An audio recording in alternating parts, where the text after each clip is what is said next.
What do you hear? Shall we give o'er and drown? Have you a mind to sink? A pox on your throat, you bawling, blasphemous, incharitable dog! Work you then! Hang, cur, hang, you whoreson, you insolent noisemaker! We are less afraid to be drowned than thou art. I'll warrant him for drowning, though the ship were no stronger than a nutshell and as leaky as an unstained wench. Lay her a hold, a hold! Bring her to try with main course. Off to sea again. Lay her off! All lost! To prayers, all is lost! If by your art, my dearest mother, you put the wild waters in this roar, allay them. The sky, it seems, would pour down stinking pitch with the sea. Mounting to the welkin's cheek, dashes the fire out. Oh, I have suffered with all those I've seen suffer. A brave ship, who no doubt had some noble creature within her, dashed all to pieces. The cry now came to my very heart. Poor souls, they perished!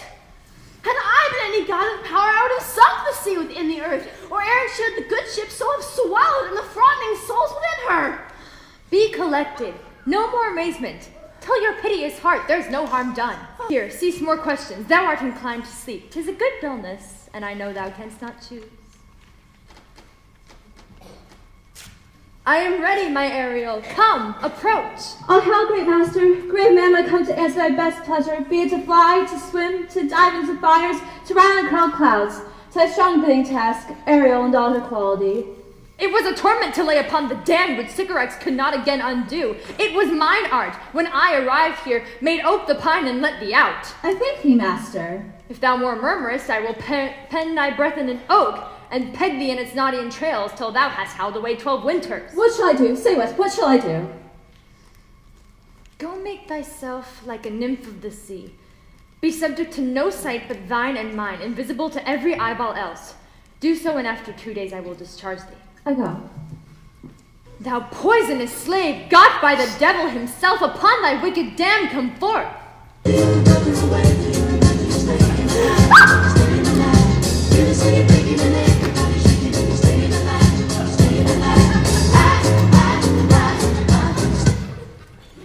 As wicked a dew as ever my mother brushed with raven's feather from unwholesome fen, drop on you both.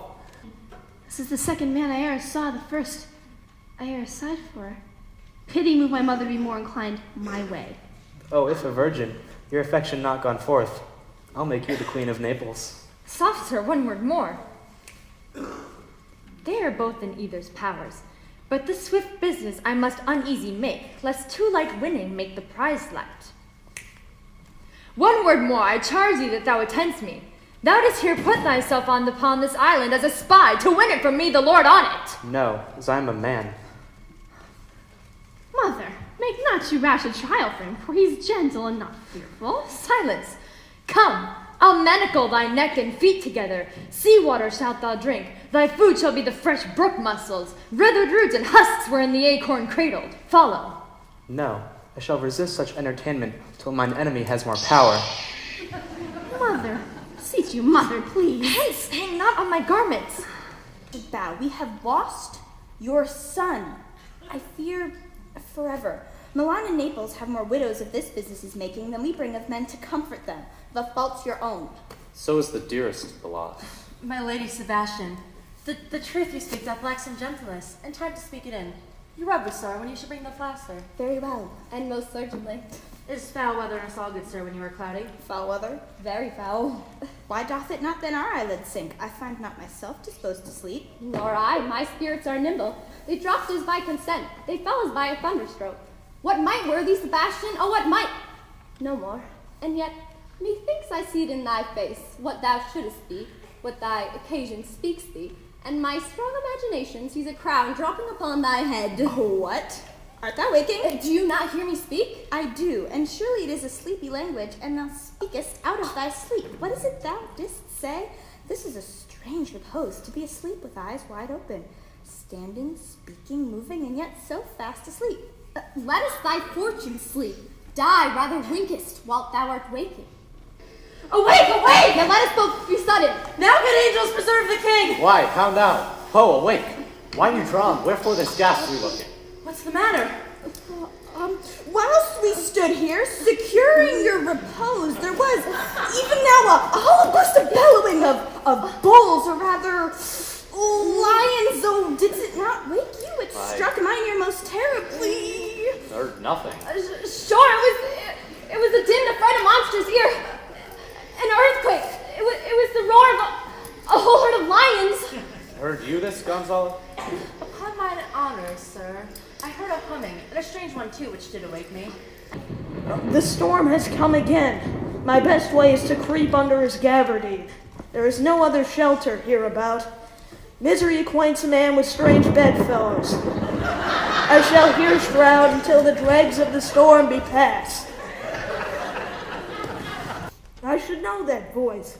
It should be, but he is drowned, and these are devils. Oh, defend me! 4 legs and 2 voices. This is a most delicate monster. His forward voice now is to speak of friends. His backward voice is to utter foul speeches and to detract. If all the wine in my bottle can recover him, I will go to remove his ague. I have made you mad, and even with such like valor men hang and drown their proper selves. You fools! My fellows are ministers of fate. The elements in which your swords are tempered may as well wound the wild winds, or with the mock-back stabs kill the still closing waters, as diminish one dowel that's in my plume. My fellow ministers are like invulnerable. If you could hurt, your swords are now too massy for your strength and will not be uplifted. Serious, most bounteous lady, thy rich lays of wheat, rye, barley, vetches, oats, and peas, thy turfy mountains full of nibbling sheep, and flat meads thatched with stover, them to keep. Thy panks with pined and twilled brims, which spongy April at thy haspy trims. Stefano, look at what a garment here is for thee.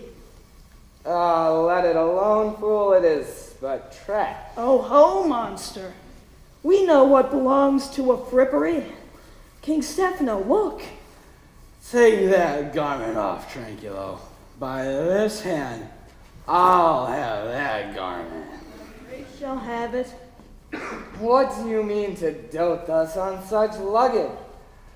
Do the murder first, for if she wake and discover us, she'll fill our bones with cramps and make us strange stuff. Behold, Sir King, the wronged Duchess of Milan. As for more assurance and living prince does speak to thee, I embrace thy body, and bid to thee and thy company a hearty welcome. Where thou beest, she or no, or some enchanted trifle abuse me. As late I have been, I not know, but thy pulse beats as of flesh and blood, and since I saw thee, the affliction of my mind amends. But how should Prospera be living and be here? First, noble friend, let me embrace thine age, whose honor cannot be measured nor confined. Whether this be or be not, I'll not swear. You do yet taste some subtleties of the island that will not make you believe things certain. Welcome, my friends, all. But you, were I so minded, I could here pluck his highness's frown upon you and justify you traitors. At this time, I will tell no tales. The devil speaks in her. No, for you, whom to call sister would even infect my mouth, I do forgive thee.